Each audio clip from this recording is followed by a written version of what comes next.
Hoy tenemos como invitados a el colectivo Caldo de Cultivo, un colectivo transdisciplinar de creación e investigación compuesto por Unai Reglero, quien nos acompaña hoy, Gabriela Córdoba, que también nos acompaña hoy, y Guillermo Camacho.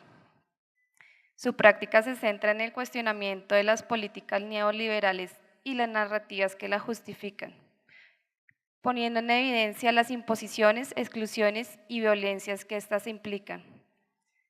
Así, problemáticas de carácter global como los procesos de renovación urbana y los desplazamientos que la generan, o las representaciones parciales y estereotipadas que sufren determinados sectores de la población, son tratadas a través de proyectos artísticos en contexto, en que utilizan diversos lenguajes artísticos, desde la instalación pública al video, para crear dispositivos de contrainformación y agitación popular que involucran las comunidades afectadas. El objetivo es amplificar las luchas, las tácticas de resistencia y las estrategias de supervivencia de la llamada ciudad informal, esa gran masa de seres y lugares que se ven excluidos del desarrollo. Para nosotros pues es un honor tenerlos aquí hoy y poder, digamos, conocer todos estos proyectos y intervenciones que han realizado. Bienvenidos, Unai y Gabriela. Nada, muchas gracias Virginia, muchas gracias a la Facultad de Artes por este espacio. Nos encanta estar aquí en la Nacional, es un lugar que no nos es ajeno. De hecho, yo llegué a Colombia hace 5 años gracias a una residencia artística en la Universidad Nacional de Colombia, y a partir del proyecto que realizamos aquí se formó un poco este colectivo, el Caldo de Cultivo. Mi compañera Gaby está acabando la maestría en Comunicación y Medios. De hecho, mañana mismo tiene que presentar su tesis, así que nos vais a perdonar si nos veis un poquito nerviosos por la cosa. Nada, Caldo de Cultivo, somos un colectivo, como ha dicho bien Virginia, de investigación, creación, acción, con base, con base en Bogotá, conformado por Gabriela, que es politóloga, yo, que soy artista, Guillermo Camacho, fotógrafo, pero además hay otra serie de amigos que nos ayudan en cada proyecto y sobre todo, como vamos a ver que hacemos prácticas artísticas en contexto, son las comunidades de los lugares donde estamos trabajando y con quienes hacemos los proyectos conjuntamente, quienes también les aportan sentido y contenido a los proyectos. Entonces, a nosotros nos gusta pensar que el caldo de cultivo es ese espacio-tiempo de conciencia y de trabajo compartido donde realizamos los proyectos. Como podéis ver, son proyectos que para mucha gente pueden resultar perjudiciales. Nosotros nos dedicamos a combatir o a contestar las estrategias que utiliza la ciudad neoliberal para legitimarse. Y bueno, mi compañera Gaby os dirá alguna cosita más. Bueno, ¿qué más les puedo decir? Básicamente, la definición de la RAE, definición del diccionario de caldo de cultivo es lo que nosotros queremos intentar.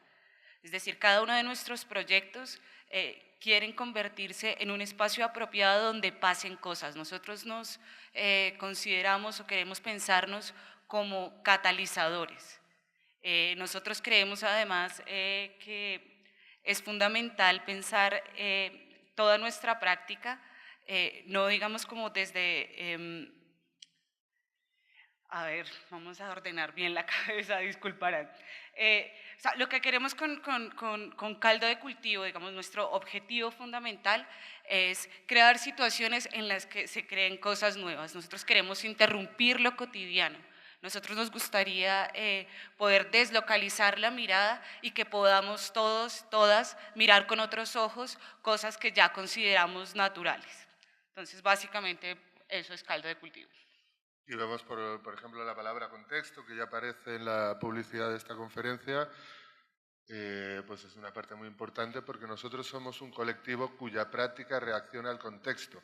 Eso quiere decir que hacemos proyectos pensados expresamente para un lugar, para un territorio, para una comunidad muy particular que se está enfrentando o se está defendiendo a esas imposiciones que ejerce la ciudad neoliberal. Sí, de alguna manera nosotros digamos, contaminamos el contexto y nos dejamos contaminar del contexto. Digamos, es una relación en dos sentidos. Es decir, para nosotros cada proyecto es todo un mundo particular. Por eso debemos explorar, debemos hacer una investigación previa, pero al mismo tiempo nuestra idea siempre es llegar a proponer. Es decir, no somos tampoco una especie de seres neutrales que van a escuchar y luego a reproducir lo que las comunidades dicen, sino llegamos con la idea también de contaminarlos con nuestras prácticas, con nuestros saberes. Hablamos también de ciudad. Nosotros creemos que la ciudad está en disputa. Exacto, la ciudad y las representaciones sobre lo que consideramos que es ciudad está en disputa. Pensarlo y pensar la ciudad como un espacio, como un territorio en disputa, nos permite también interrumpir en esa ciudad.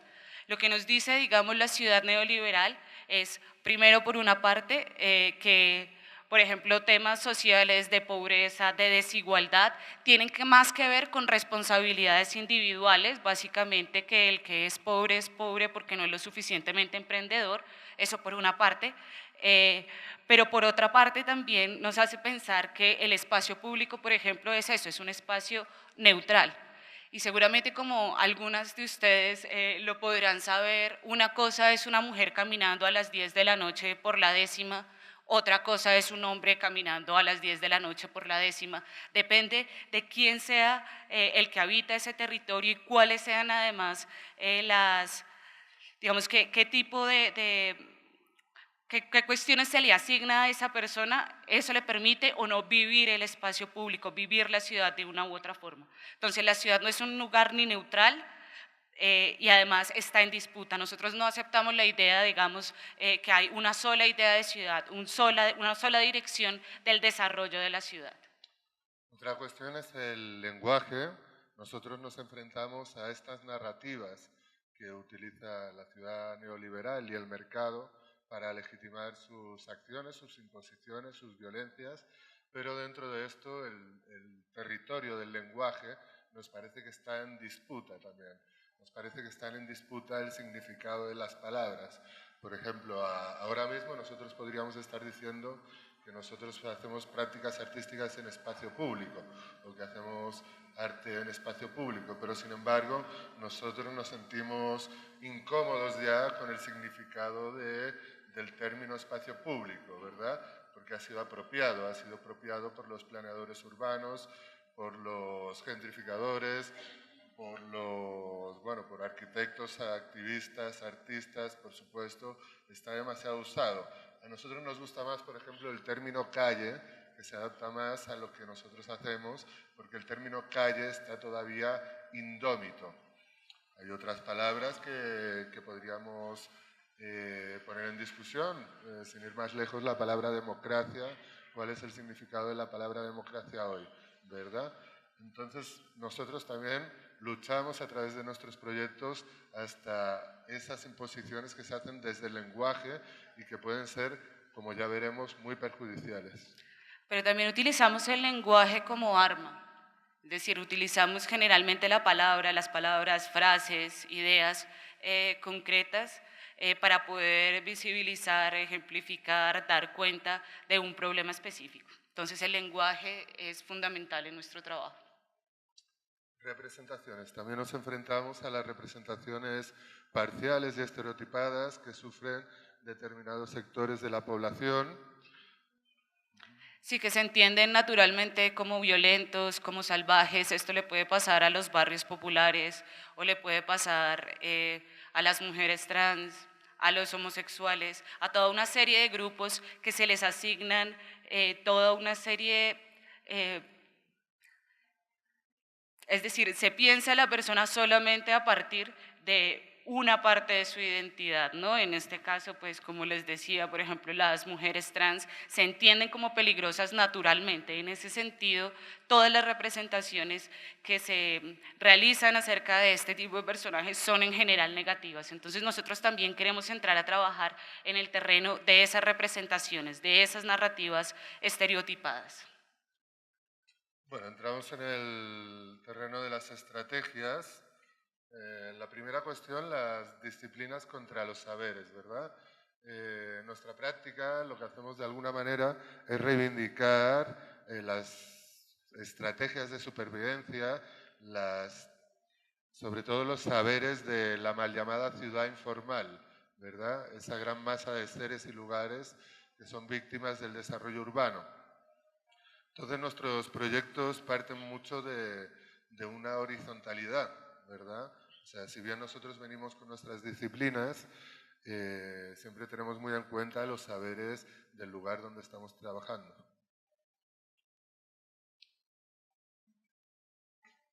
Contaminación.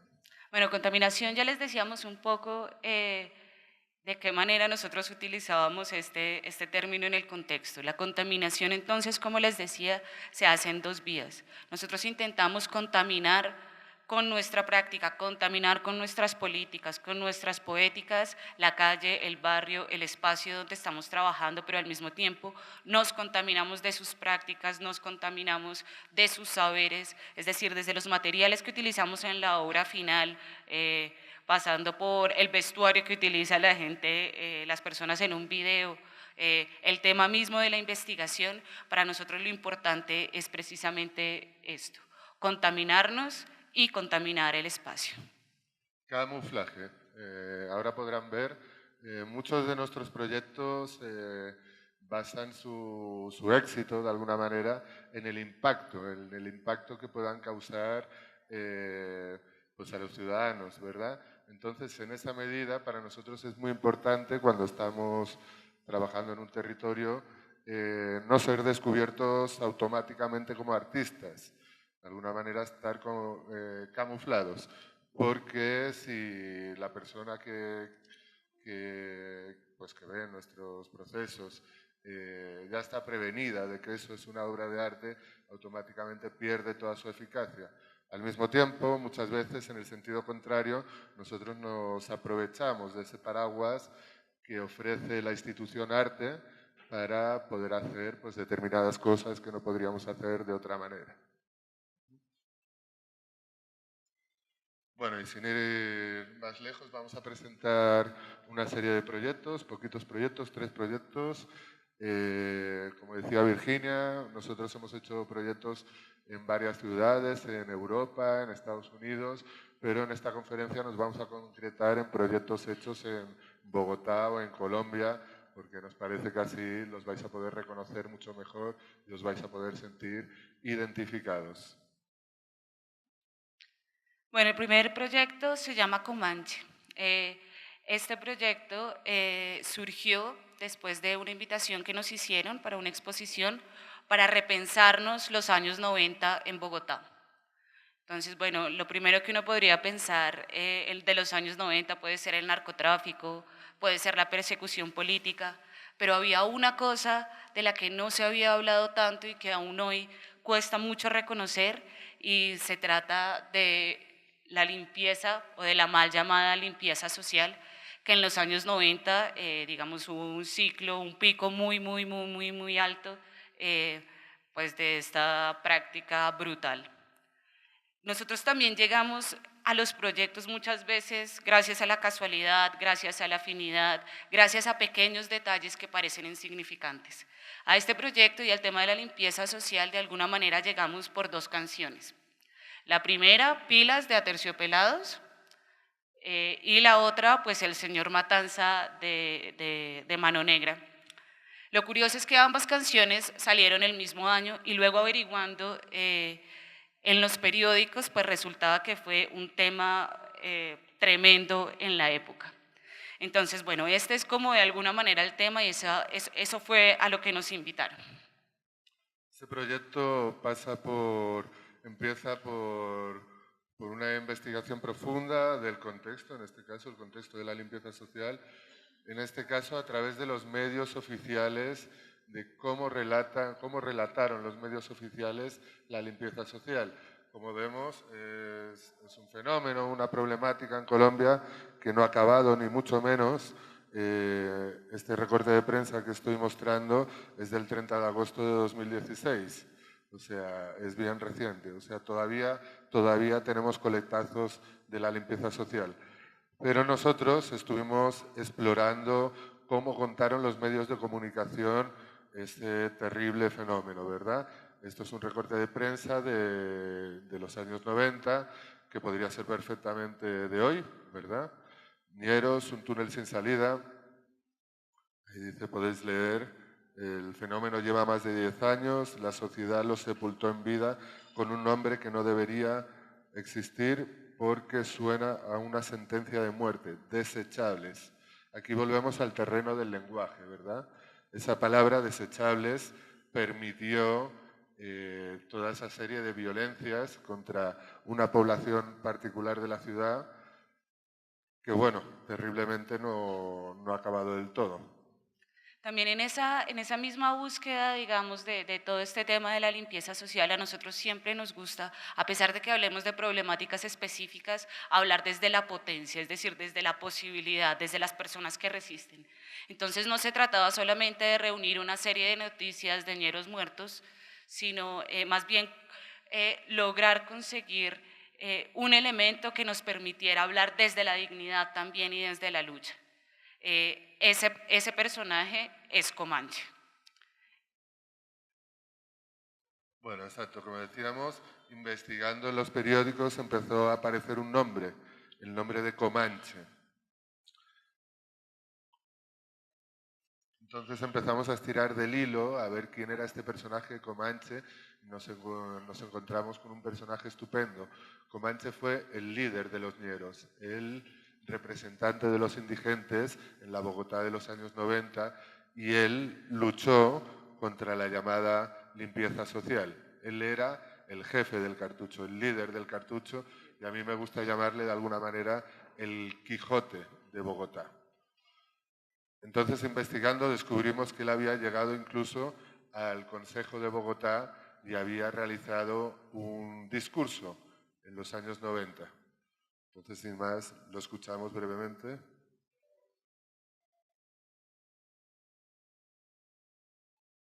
¿Tenemos sonido? Habla hoy día. Quiero que nos escuchen. Nosotros mañana vamos a tener una marcha. Queremos hacerle ver a nuestro pueblo. Que Por favor, volumen para que el compañero lo escuche todo el mundo. Continúe, compañero. Vamos. Ana, para hacerle ver a nuestro pueblo y que nos vean todo lo que se está cometiendo con nosotros los indigentes. Nosotros los indigentes nos dicen que nuestra vida no vale nada, pero nosotros somos humanos, como cualquiera, tengamos o no tengamos, somos humanos, que es lo importante. En ese cuerpo hay algo de Dios, y si hay algo de Dios es humano. Y eso es lo que nosotros queremos que nos comprendan y nos vean. No traten de exterminarnos como nos están exterminando escuadrones de limpieza social por todas partes. Si nos quitamos de un andén, porque estorbamos en un andén, y nos metemos debajo de un puente, allá nos matan debajo de un puente, allá nos acribillan. Nosotros no tenemos armas, las únicas armas que tenemos es el mugre. Y yo quiero que todo el pueblo colombiano nos mire como humanos que somos, porque estamos dispuestos a participar en la paz. Nosotros también queremos un Colombia bello, hermoso y amado. Pero, como lo ven, día a día de nosotros nos tratan de exterminarnos con escuadrones de limpieza social.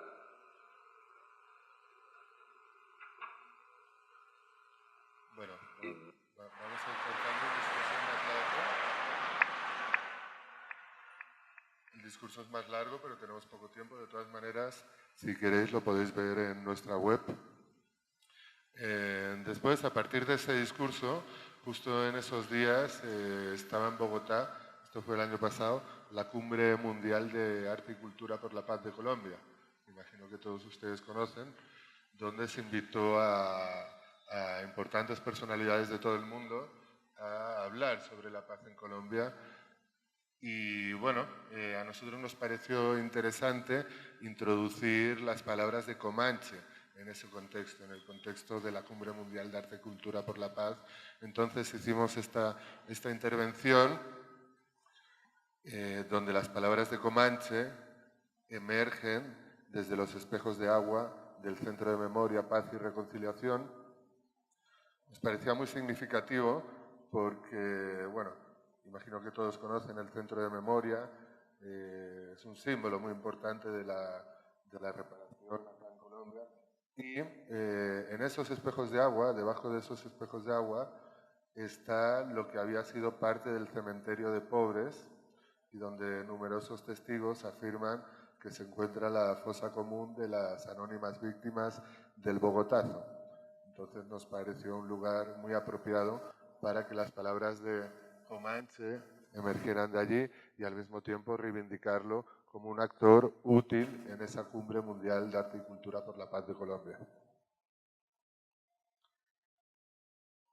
Bueno, sí, también una cosa bien importante es que precisamente en esta época en la que estamos, donde hay toda una reflexión acerca de las víctimas del conflicto armado, realmente las víctimas de la limpieza social no se piensan como parte de este conflicto.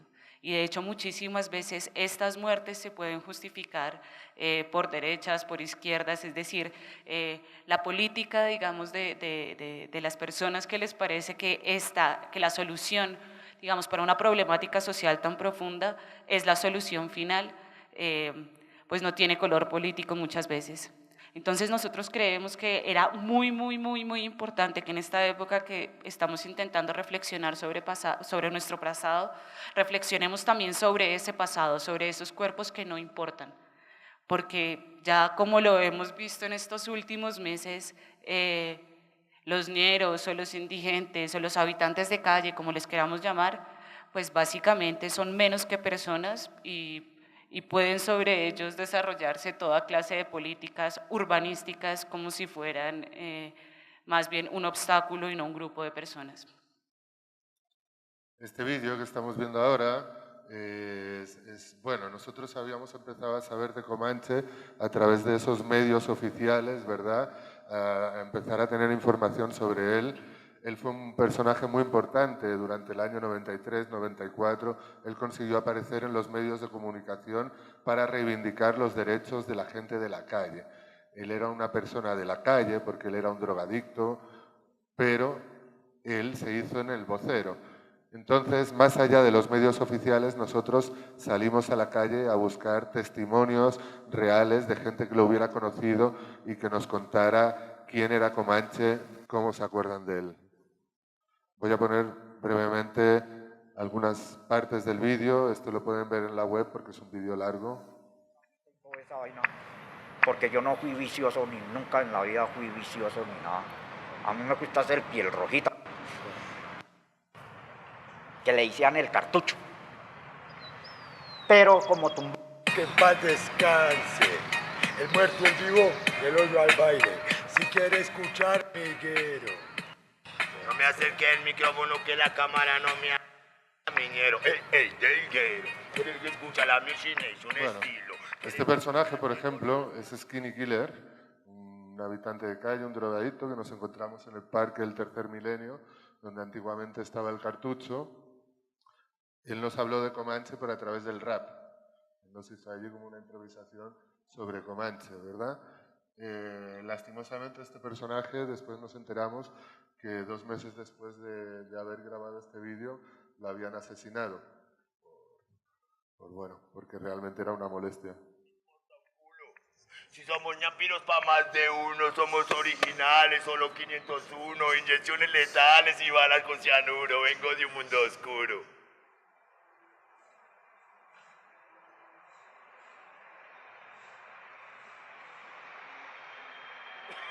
Yo soy trabajé acá en medicina legal 17 años, botando los muertos a la fosa común de los que mataban aquí en el Cartucho.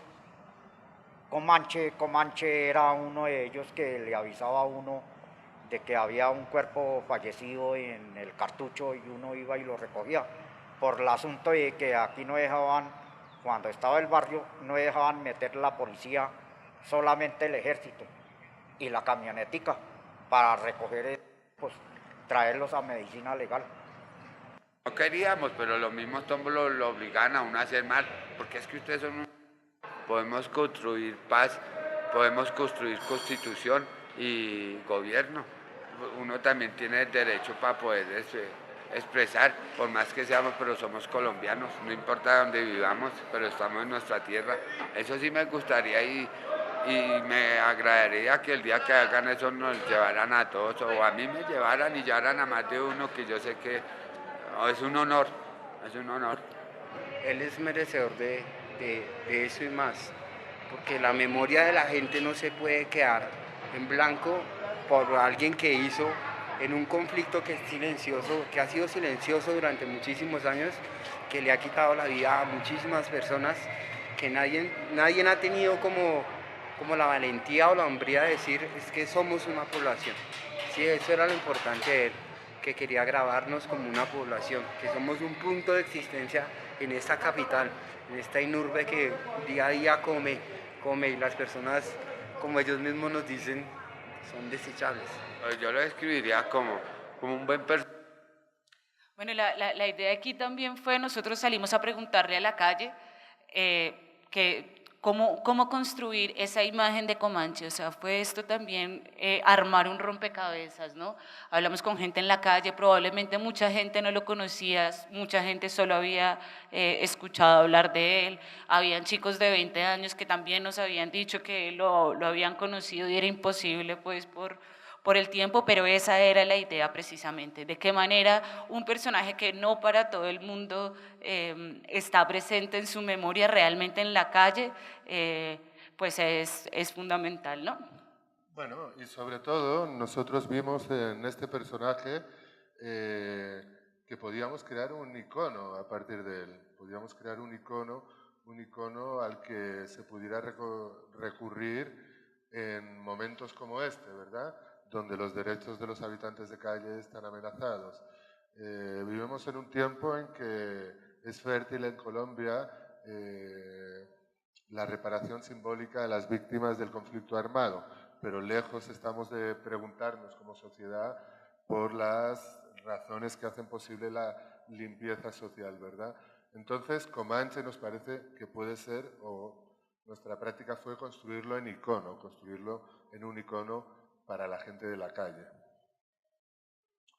Y dentro de eso está el busto. El busto es, bueno, nosotros lo que hacemos es apropiarnos del lenguaje de lo monumental para cuestionar la memoria local, ¿verdad?, la memoria oficial local. Bogotá es una ciudad donde yo creo que particularmente hay muchos bustos de muchos personajes. Todos ellos seguramente muy pocos aguantarían una revisión, todos ellos son de una moral cuestionable, al igual que Comanche. Comanche también tiene una moral cuestionable, si realmente es verdad que hizo mucho por los habitantes de calle, al mismo tiempo él era el comandante del Cartucho, tampoco era un angelito. Pero sin embargo, nosotros le atribuimos a Comanche la victoria en el terreno del lenguaje. Gracias a Comanche se empezó a dejar de hablar de desechables y se empezó a hablar de habitantes de calle o ciudadanos de la calle como hoy en día los conocemos, ¿verdad? Si este gusto también es la intención de poder monumentalizar precisamente esas memorias abyectas, populares, que no son reconocidas en ese paisaje urbano oficial. Entonces, la intención de poder apropiarnos de alguna manera, hackear ese lenguaje oficial era muy importante porque queríamos elevar la memoria de este personaje a la misma altura de esas memorias oficiales. Y bueno, para finalizar, algunas imágenes de la exposición que tuvimos, la exposición Bogotá SAS, en la Cámara de Comercio. Para nosotros este es un proyecto en contexto porque a través de toda esta investigación nos dimos cuenta que los causantes de la limpieza social pues no solamente fueron grupos paramilitares, no solamente fue el DAS, el Estado, sino que también fueron comerciantes y pequeños comerciantes que se ponían de acuerdo para contratar a estos grupos de limpieza social, a las manos negras, para limpiar las calles en el mal sentido de la palabra. Entonces nos parecía muy importante tener esta exposición justamente en la Cámara de Comercio, en la casa de ellos.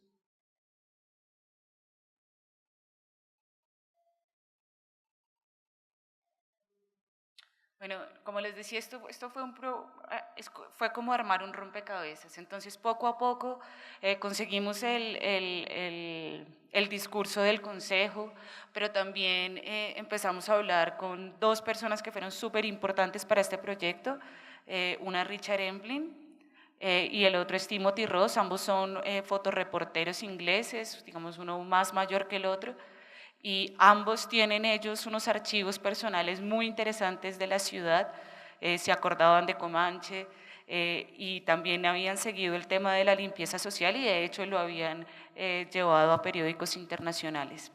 De alguna manera esta exposición lo que quería era construir a muchas voces esa figura de Comanche y discutir sobre el tema de la limpieza social. Entonces estaba digamos, el relato oficial de la historia que parte de los periódicos, estaba también pues el busto y estaba su discurso. Entonces la idea era que quien entraba a esa exposición pudiera hacerse él mismo o ella misma todo el universo, digamos, de los años 90 y del tema particular de la limpieza social. Bueno, y para finalizar este capítulo, algunas imágenes reales del Comanche real, que como decimos son gracias a Richard Emblin, un fotógrafo extranjero que en los años 90 se metió en el Cortucho y tenía estas pocas imágenes de las pocas imágenes que existen de Comanche. Bueno, cambiamos de tema, vamos a presentar otro proyecto. Proyecto Señora Puta, realizado en el barrio Santa Fe de Bogotá. Imagino que todos ustedes conocen el barrio Santa Fe, la famosa zona de tolerancia y zona también de permisión para muchos. Bueno, este proyecto tiene dos ideas importantes que lo cruzan. Por un lado, tiene que ver, sí, con hablar del tema de la prostitución y de la dignidad, digamos, de la puta como personaje, pero al mismo tiempo tiene la intención de defender un territorio conquistado, es decir, nosotros estamos hablando de las putas, pero también del barrio Santa Fe. Para nosotros son dos cosas que están pues completamente conectadas, ¿no? El barrio Santa Fe y el ejercicio de la prostitución en el barrio Santa Fe está ahora amenazado por estos proyectos de renovación urbana. Lo que estamos viendo ahora es la estación central de Transmilenio, que debe estar en la Caracas con 22 y que el plan es que desplace el trabajo sexual hacia el sur de la ciudad. Esto es muy dramático para las chicas, las personas que trabajan en la prostitución sexual, especialmente para las prostitutas trans, porque las prostitutas trans vienen siendo desplazadas por razones de violencia ya dentro de la ciudad, o sea, no solo desde fuera de Bogotá, sino dentro de la ciudad. La mayoría de prostitutas trans que están en el Santa Fe hace 20 años estaban en la zona del Atadeo, en Bogotá, pero las fueron bajando, pero a punta de violencia, a punta de bolillo, a punta de bala, a punta de granada. Por eso para ellas es muy importante ese territorio, el barrio Santa Fe. Bueno, este proyecto, como varios de nuestros proyectos, digamos, apelan a los saberes de distintas disciplinas para el proceso de investigación y también para su materialización. En este caso, tomamos prestado, digamos, de las ciencias sociales el laboratorio de cartografías emocionales. Hicimos también una serie de entrevistas en profundidad, pero todos estos eran espacios básicamente de encuentro, ¿no? También nos ayudaron Umbral Teatro, hizo un taller de teatro. Bueno, la idea era poder crear espacios para compartir, ¿no? Para conocernos. Bueno, vamos a ir al grano porque tenemos poco tiempo, pero este fue un proyecto largo que nosotros pudimos hacer porque varios de los componentes de Caldo de Cultivo tenían ya un trabajo largo con esta población en el barrio Santa Fe. Bueno, lo que estamos viendo ahora es el resultado del taller de videocreación. Son unas videoderivas urbanas por el barrio Santa Fe. Nosotros estuvimos 4 noches en el barrio Santa Fe simplemente grabando con ellas. Ese es un ejercicio de autorrepresentación. Eso quede claro, lo que estamos viendo aquí no es un documental, sino es una autorrepresentación. Nosotros, antes de salir a grabar con las cámaras, hemos convenido con ellas, hemos acordado cómo ellas quieren ser representadas, cómo ellas se van a vestir para esa representación y sin ningún guión salimos a la calle y ellas nos van llevando por el barrio Santa Fe en una especie de deriva urbana y ellas van decidiendo qué es lo que quieren mostrar, cómo se quieren mostrar.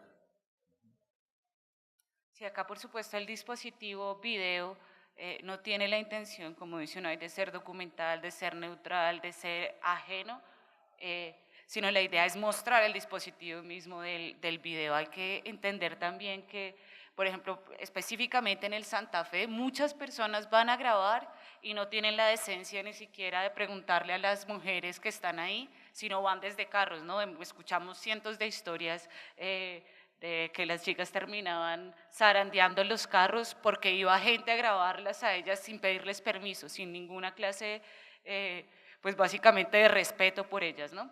Entonces la idea de esto era también hacer visible la cámara, hacer visible el dispositivo video ahí mismo en el Santa Fe. Entonces, bueno, a partir de este ejercicio también se construían estas representaciones poderosas que previamente habíamos acordado con ellas.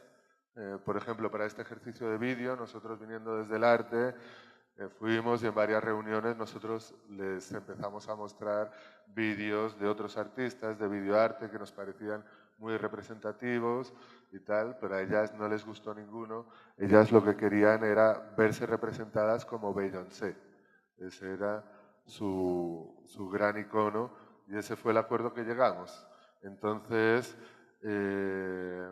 bueno, realmente además estábamos en Halloween y entonces ahí aparecieron una serie de objetos también que aparecen, pero sobre todo ellas lo que querían era verse representadas de una manera poderosa y al mismo tiempo también habitar y reírse un poco de ese estereotipo de violencia del barrio Santa Fe y de las prostitutas trans, ¿verdad? Entonces ellas también lo exageraban. Como estamos viendo esa escopeta, es una escopeta de mentira que estaba por ahí porque era Halloween, pero ellas lo usan un poco para habitar el estereotipo.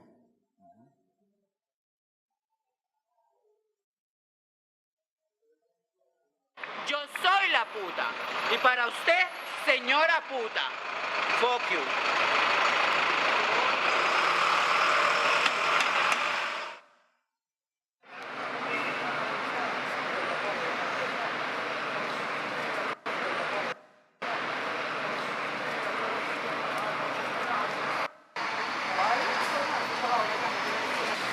Yo te trato al 100, él te da buen sexo, a veces calor, yo no te doy sexo, yo te hago el amor. Bueno, voy a cortar este vídeo porque es largo, ya habrá otras ocasiones para verlo. Este no lo tenemos en la web, lo siento, pero... Bueno, luego, después de todo el proceso en el barrio Santa Fe, donde llevábamos 3 meses trabajando, había un momento de hacerlo público, todo eso había sido en privado. Pero una parte muy importante de nuestro proyecto lo que quería era darle mucha visibilidad al trabajo sexual y a las reivindicaciones de las trabajadoras sexuales en el Santa Fe. Entonces, para eso, nosotros organizamos un evento donde las trabajadoras sexuales invitaban a la comunidad, invitaban a la ciudad a acercarse al Santa Fe. No sé si... ¿No se oye? Somos dueñas de nuestro cuerpo y nuestro cuerpo es nuestro territorio. Y uno hace en su territorio lo que más le gusta. Yo no soy una puta, soy la puta. Y para usted, señora puta. Bueno, y ahora vamos a ver un poco cómo salió ese evento. Este fue un evento muy especial para nosotros porque la idea era incluir a todo el mundo en el barrio, incluir a todo el mundo, o sea, no solo las prostitutas, no solo las prostitutas trans, sino que en ese evento se pudiera mezclar los pillos del barrio Santa Fe, al mismo tiempo los artistas que venían por el evento artístico y gente en el Transmilenio que simplemente pasaba por allí y se bajaba. Entonces fue un evento muy especial porque logró juntar a toda esa clase de gente en un mismo espacio, en un espacio festivo. Y de alguna manera lo que hicimos fue transformar la cotidianidad, ¿no? La cotidianidad de esa Caracas, pero para que las que lo trabajan, pues es su espacio de trabajo. Para los que simplemente la recorremos, pues es un espacio probablemente de peligro, de miedo.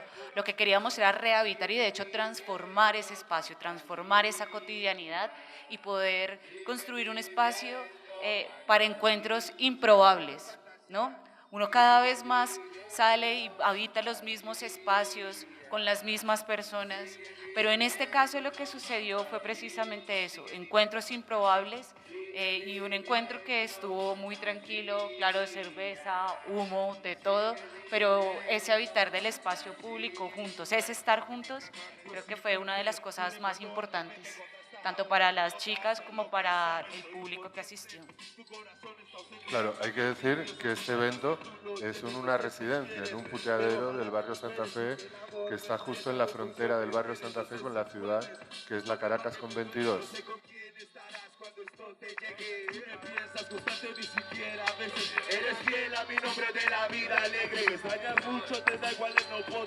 Oiga, pare un momento la música. Oiga, ¿sabe qué me parece bonito esta noche? Que estamos todos juntos reunidos, ¿sí?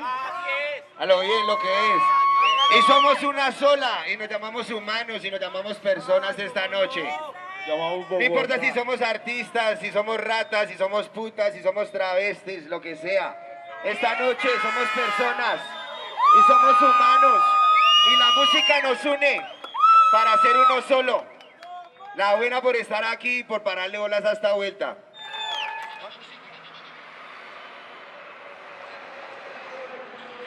Buenas noches, ¿cómo están? Nos alegra hoy contar con su presencia y con su apoyo, porque de esta forma nos damos cuenta que realmente no estamos solas, que contamos con una comunidad que nos apoya. Y eso es lo bueno hoy, demostrar que la prostitución no es un delito, no es algo malo, es una forma laboral para nosotros rebuscarnos la vida, porque realmente el Estado nos tiene relegadas a eso, al rebusque, y no reconoce nuestros derechos, no reconoce nuestras facultades como personas productivas. Y hoy de esta forma decimos que sí, las personas prostitutas también podemos ser personas productivas. Y de esta forma, hoy le estamos demostrando a la sociedad que no solamente somos putas, como lo dice esta frase, hoy no soy una puta, soy la puta. Y para usted, señora puta. Que se nos respeten nuestros derechos, que se nos reconozca. Y vamos a demostrar que no solo somos putas, si somos artistas, somos bailarinas, somos familia, somos mucho más. Y somos ante todo seres humanos, que hay que partir desde como ahí. Todos ustedes. Gracias. Les vamos a dar una pequeña muestra mientras viene el resto del grupo de compañeras de lo que es.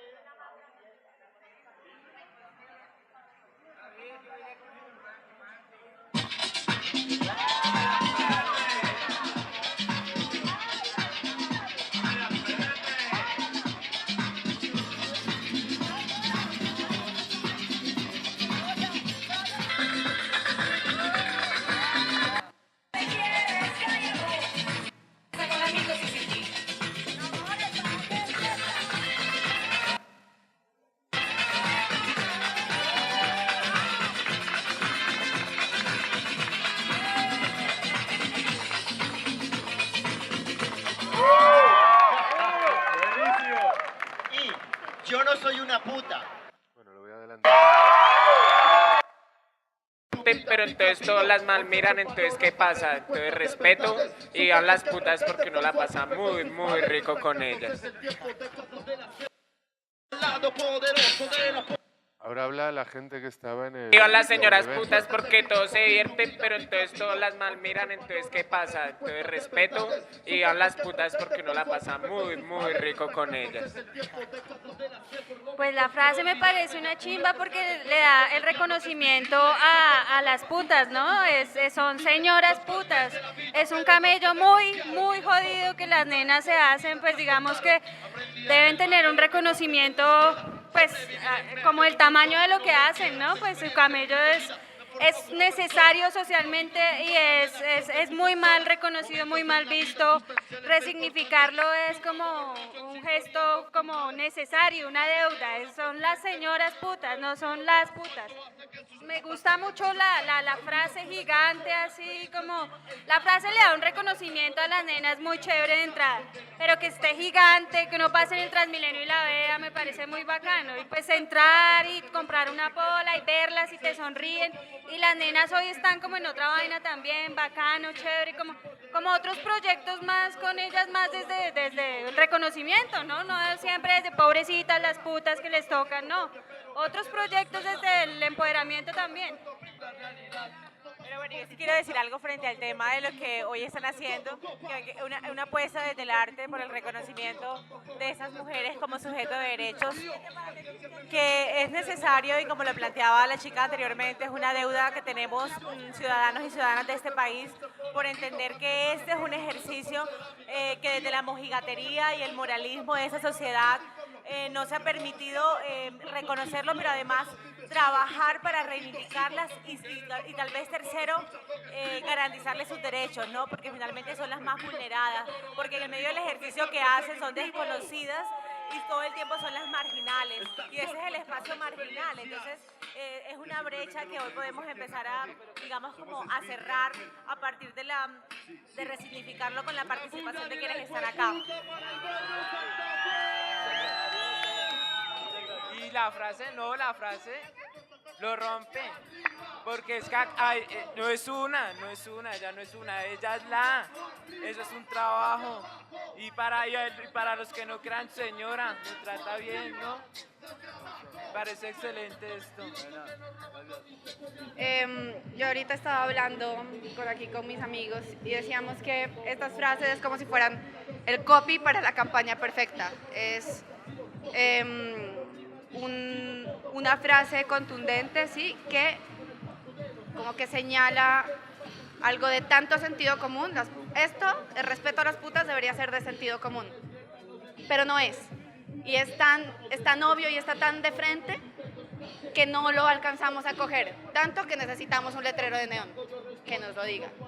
Bueno, pienso que el aviso es supremamente impactante por esa resignificación de la palabra, esa palabra puta que muchas veces la dejamos en el fondo y la escondemos y la tapamos, pero está ahí. Y hay que resignificarla, hay que volverla a entender, hay que volverla a repensar, hay que tratarla de interpretar como la sociedad que queremos ser ahora, no con prejuicios. No, los que están pasando en el Transmilenio, que se quedan así mirando como, ay, güey, puta, ¿qué está pasando? Y no, la noción de soy puta, todo el mundo como puta, o sea, como mal. Esa cotidianidad con todo. Chévere, muy bacán. Bueno, hubieron más espacios, si bien ese fue el espacio de encuentro digamos que el barrio Santa Fe invitó y la ciudad fue. Hicimos otro espacio de encuentro, pero al revés. O sea, era como que la ciudad invitaba y el barrio Santa Fe podía ir. Eso es algo muy importante, sobre todo para las chicas trans prostitutas, porque difícilmente salen del barrio Santa Fe.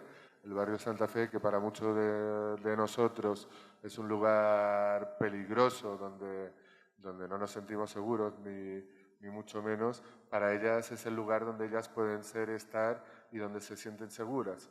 Entonces, es muy importante también que ellas salieron del barrio, y en este caso con el motivo de la exposición final del proyecto, que fue una exposición en la Galería Valenzuela Kleiner, donde ellas también se tomaron el espacio, hicieron sus performances, sus reivindicaciones, todo siempre en ambiente festivo.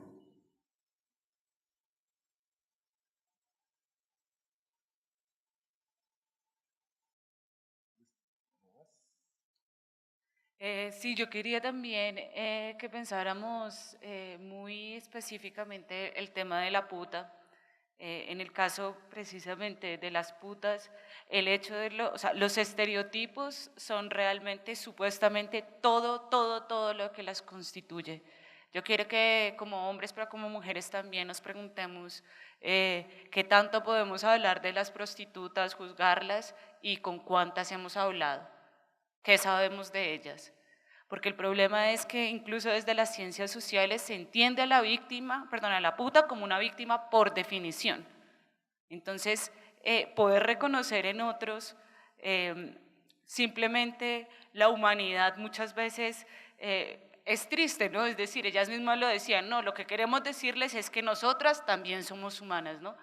Muchísimas veces algo tan básico como eso, que es reconocer la humanidad del otro, que es lo que nos permite dignificarlo, respetarlo, pues realmente eso no lo estamos haciendo y hemos naturalizado, por ejemplo, la exclusión a las prostitutas, hemos naturalizado la exclusión a los habitantes de calle y nos parece que eso está bien, ¿no? Entonces, con este tema de las putas, a mí sí me parece muy importante poder repensar. Sí, yo creo que este también fue un ejercicio, no tanto o sea, o no solo para ellas, sino para mucha gente que de repente se dio cuenta de todos los prejuicios que tenía frente a la prostitución y frente a las mujeres trans en particular. Bueno, cambiamos de tercio. Este es el último proyecto que vamos a presentar. Medellín, la más innovadora. Imagino que les suena la frase.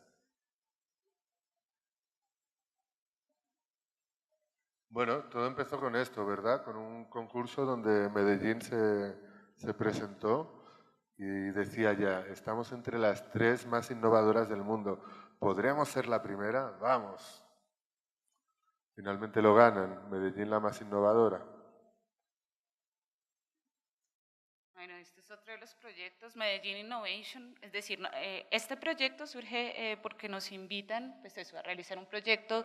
Este no es nuestro proyecto. No, este no es nuestro proyecto, ¿no? Digamos, alcaldía. estos son como el contexto de lo que surge, que a partir de la cual pues, nuestro proyecto surge.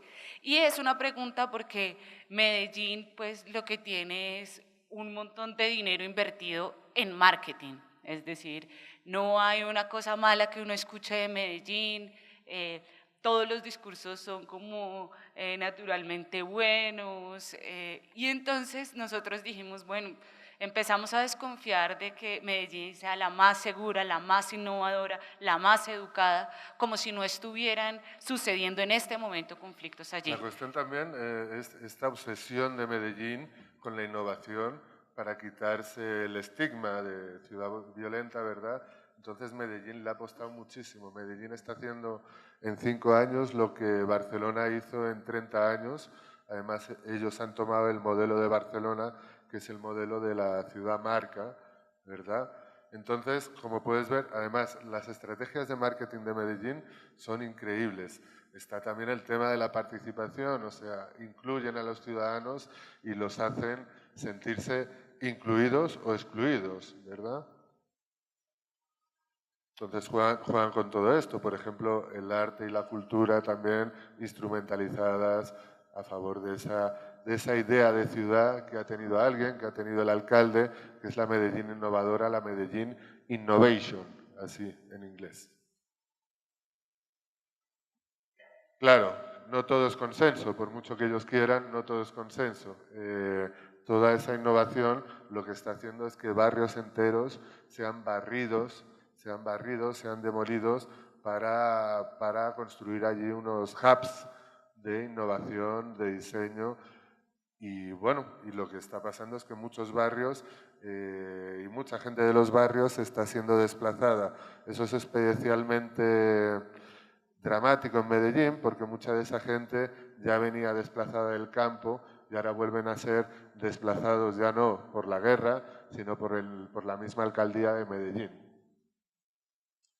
Entonces, por supuesto, hay una resistencia a todas esas políticas neoliberales de innovation.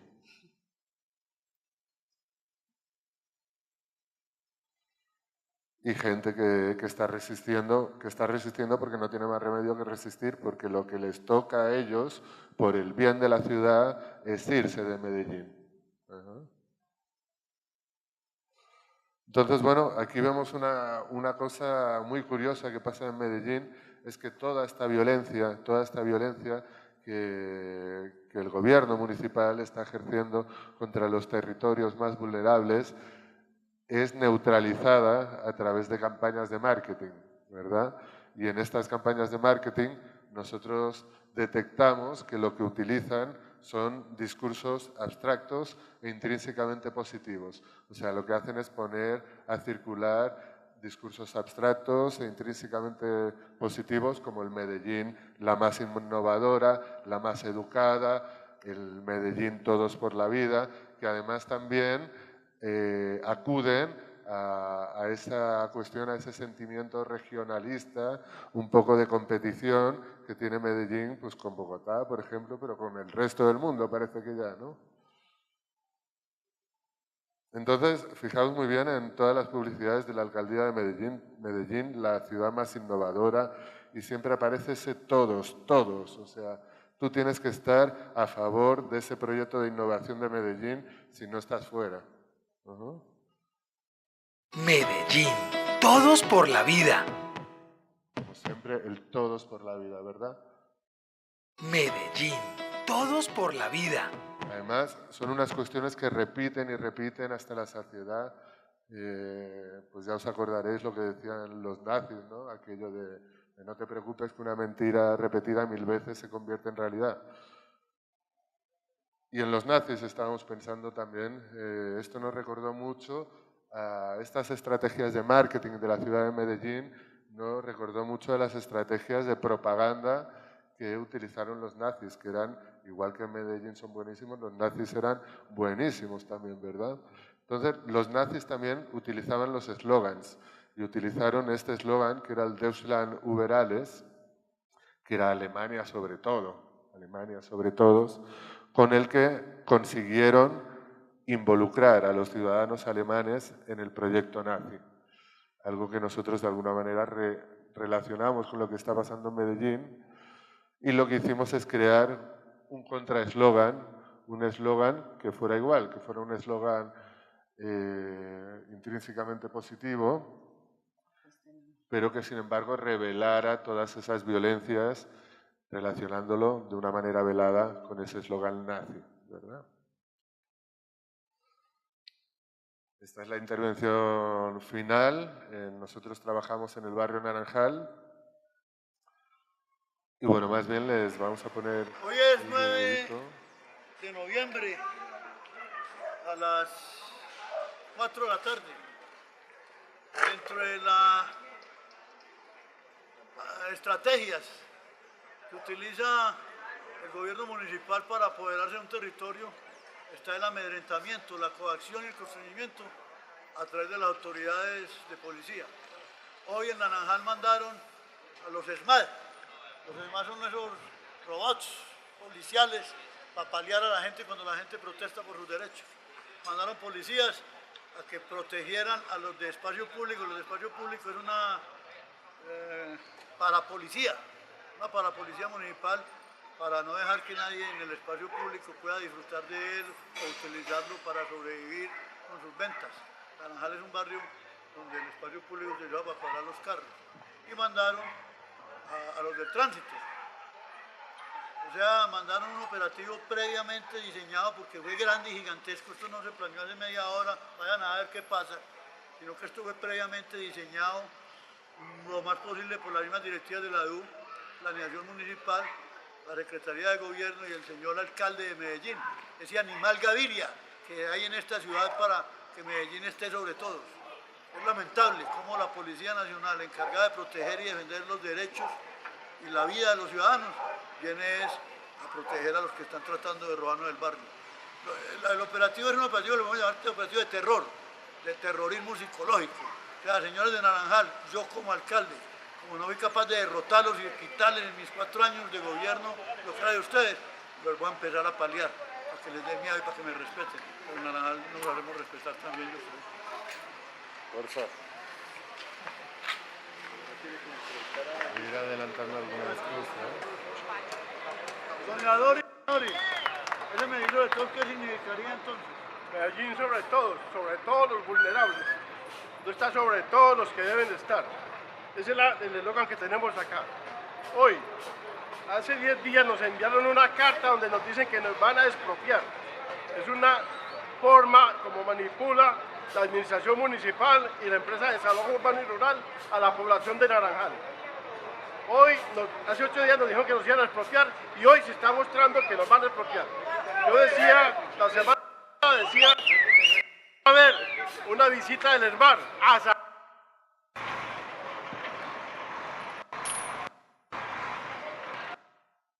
esa prueba viejecita quizás ya ni existía. Es John, un mecánico hidráulico. Justamente ese día lo estaban desalojando de su taller. Ya hoy pasa a ser historia uno acá de Naranjal ya, porque ya los que quedan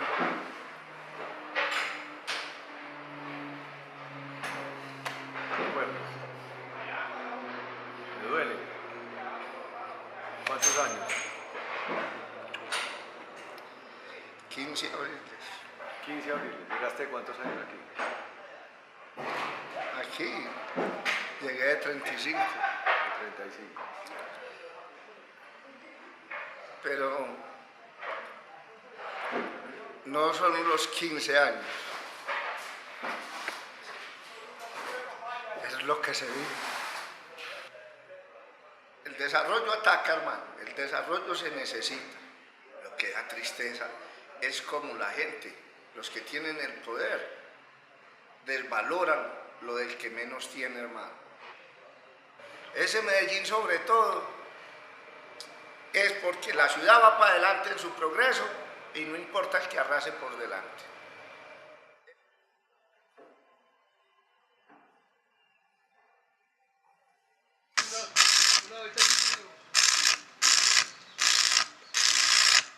Medellín para la gente, Medellín la más educada, Medellín equitativa, Medellín innovadora.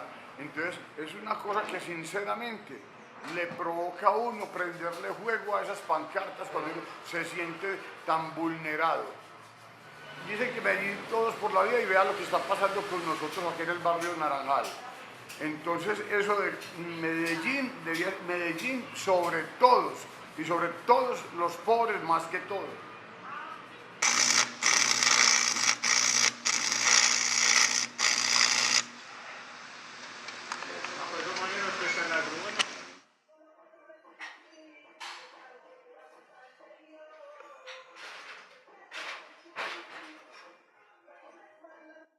Hay que decir que el Naranjal, nosotros trabajamos en el Naranjal, es un barrio que está muy en el centro de Medellín, es un barrio de mecánicos, soldadores, trabajadores, que llevan resistiendo durante 10 años a un plan parcial, que algo muy curioso, ese plan parcial se presentó como que iba a ser el ejemplo de cómo se hacía renovación urbana para toda Colombia, que iba a haber inclusión, que no iba a haber desplazamientos y está pasando todo lo contrario. Nos quieren sacar, sea por las buenas o por las malas. Él no quiere hablar con nosotros, simplemente se volvió un señor prácticamente peor que la guerrilla.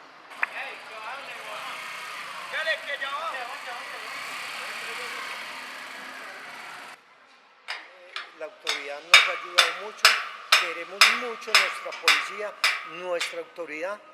Yo no veo problema y no le tengo miedo a enfrentarme a 100 bandidos, no le tengo miedo, pero sí me daría miedo enfrentarme a la policía porque ha sido nuestros defensores y en un momento dado que digan que nos van a sacar, yo me veo imposibilitado porque soy capaz de dar la vida por un policía, porque adoro mi policía y me veo mal en el momento que ellos vengan a enfrentarnos y que nos van a sacar. Y es algo que yo quisiera que el alcalde, que la gerente de la EDU me explique qué va a pasar, porque vuelvo y digo, si la autoridad se viene contra nosotros y nosotros somos los que hemos apoyado y hemos querido, nuestra autoridad, que es la que nos cuida, la queremos mucho, que no sé qué va a pasar.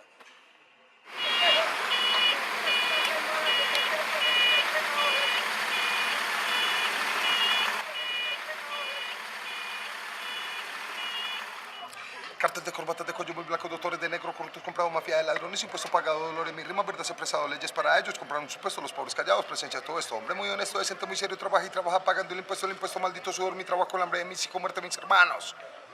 Hambre, miseria, violencia, saqueos y robos, provocan protesta de desechos humanos que andan por las calles, sufriendo, muriendo con estas verdades. Derecho para el pobre, se apoda la muerte, la gente inocente, se muere la gente. De un tiro en la frente, mi gente.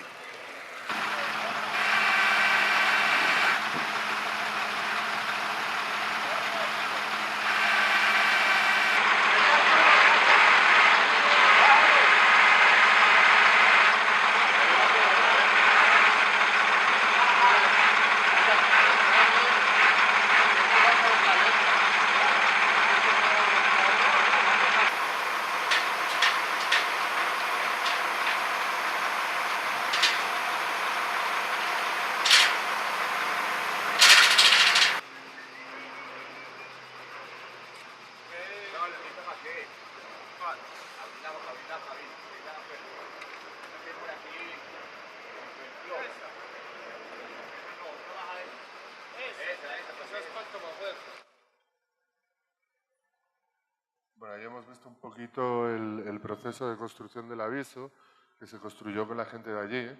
Nosotros pusimos los materiales y los materiales eran los que estaban en el barrio, los que estaban en el lugar, ¿no? Y ahora vemos un poco cómo la comunidad utilizó ese aviso.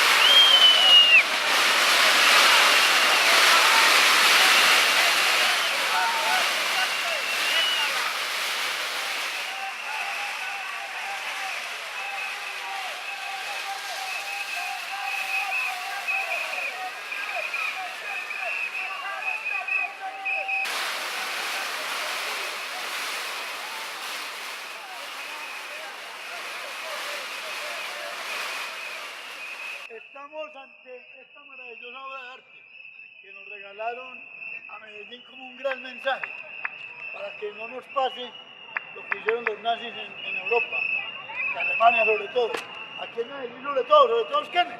Los barrios que están gentrificando, los barrios donde le están robando a los propietarios sus casas, los barrios donde están sacando a los inquilinos, los barrios donde están amenazando a la gente. ¿Quiénes? No los mafiosos, ni los paramilitares, ni los guerrilleros, el gobierno municipal. Entonces, están sobre todo, ¿por qué? Porque no les interesa sino la plata, porque no les interesa el ser humano, porque solo les interesa ganar ellos y sus amigos. El pueblo colombiano tiene que entender, tomar conciencia de que no podemos seguir permitiendo que nos estafen en esa forma, que nos metan miedo en esa forma, que nos sigan mintiendo en esa forma. Eso tiene que cambiar.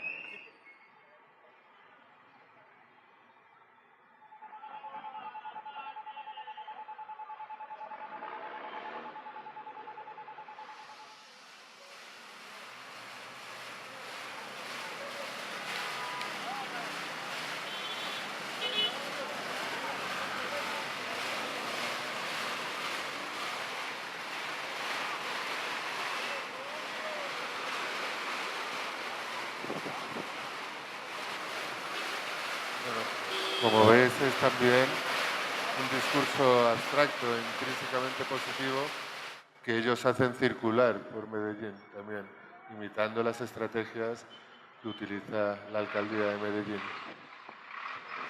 Hay que decir que la rueda se lo pusieron ellos, ¿no? Es decir, o sea, estaba pensado este aviso primero para ser instalado en un espacio específico, pero luego lo que ellos decidieron fue ponerle ruedas y convertirlo precisamente en una herramienta de comunicación de sus luchas, en una herramienta contundente. Entonces aquí los vemos saliendo en las marchas, el aviso estuvo en varias noticias y realmente pues nos pareció muy interesante que el aviso haya sido apropiado de ese modo, ¿no?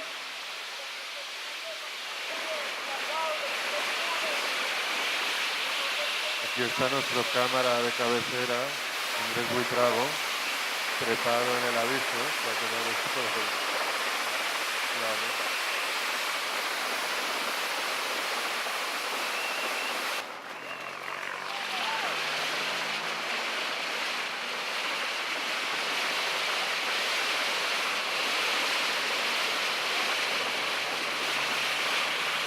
¡Naranjal! No podemos seguir teniendo una Medellín innovadora llena de cemento mientras el ciudadano del común es desplazado a la periferia. Por eso el retreo de Medellín sobre todos. Estamos haciendo una Medellín para los extraños, para el extranjero, para el que tiene con qué comprar los predios que hoy le están quitando a Naranjal, a Moravia, a Niquitao y a los demás barrios de Medellín. Reiteramos que es urgente que la nueva administración se siente con la gente de Naranjal, con la gente de los diferentes barrios, para que se reevalúe cómo se viene implementando estas políticas y no se cometa los mismos errores de terrorismo, presión indebida que hacen los actuales funcionarios de la EDU. No podemos seguir permitiendo que servidores públicos que viven del erario público maltraten al ciudadano. Al ciudadano lo deben de respetar los servidores públicos y más los del municipio de Medellín, que son uno de los municipios supuestamente un hogar para la vida. Por eso Naranjal, Niquitao, Moravia, Parques del Río, Sevilla, San Pedro, a todos muchas y muchas gracias. ¡Y viva Naranjal! Bueno, para finalizar, simplemente les vamos a hacer una invitación a una exposición donde estamos participando, que es la exposición Rebandera, que ahora mismo está en el Centro de Memoria, Paz y Reconciliación, la 26. Son 26 banderas de 26 artistas colombianos y pues esta es la bandera que nosotros hemos presentado. Sí, la invitación era un poco a repensar la utopía y el país en el contexto del posconflicto. Entonces, lo que nosotros queríamos decir con esta bandera era básicamente que temíamos el hecho de que los conflictos territoriales y por los recursos naturales que ya se están dando de la defensa del territorio, pues parte de grandes nacionales, seguramente iban a volverse más fuertes después de digamos, en el contexto del posacuerdo. Entonces, nuestra idea era que esta bandera se convirtiera en una herramienta de defensa del territorio y la utopía nuestra es precisamente que la gente que trabaja la tierra, la gente que habita los territorios sea quien pueda autogestionar los recursos y el territorio mismo. Entonces, de alguna manera para nosotros esta bandera sería un instrumento para poder llegar a esa utopía. Bueno, nada, pues invitarles mucho, hay artistas muy buenos, nuestra bandera está al lado de la bandera de Antonio Caro y bueno, muchos más, para que no dejen de ir. Y sobre todo, pues también la necesidad de hacer algo en este momento, en este contexto tan complicado que estamos pasando. Nosotros pensamos esta bandera hace 2 meses y era una bandera utópica que se permitía hablar de cuáles serían las problemáticas cuando ya el conflicto armado con las FARC hubiera finalizado. Todavía no ha finalizado, pero esperamos que finalice muy pronto. Muchas gracias. Hay intervenciones, por ejemplo, el de los habitantes de calle que son muy vigentes, o sea, como que se renuevan con nuevas situaciones y con nuevas alcaldías y con nuevas… Entonces…